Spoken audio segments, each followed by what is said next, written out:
این خانومه کی از صبح اینجا؟ ببخشید عزیزم. بله. اینجا خونه خانم سعادته؟ آره عزیزم من دخترشونم. دختر خاله زدیو چقدر بزرگ شدی. سوری من خیلی وقت فارسی صحبت نکرد so it's so difficult for me. 3 ماه فقط رفتی خارج عقده ای.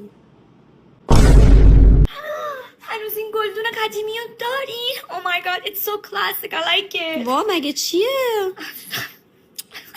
تو ایالت ما توی کالیفرنیا اگه مانت به مانت وسایلت عوض نکنی مردم فکر میکنن براک چیزی هستی.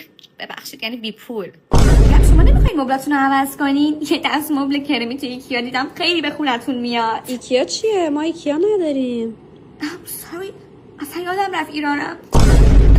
قد پشیمونم مهاجرت کردم. هیچی مثل کشور خود آدم نمیشه. همش تو کشور غریب هومسیک میشم و بدت میشه.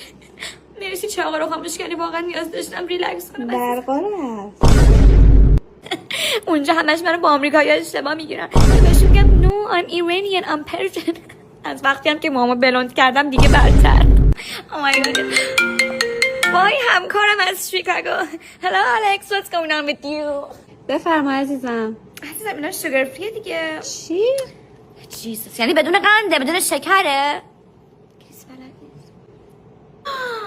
You cannot be serious right now. Who told you that? غذات خیلی خوشمزه عزیزم. Thank you. چی رو قسم داری میریزی؟ پنیر پارمسان کاله. تو ایران هم این چیزا پیدا میشه؟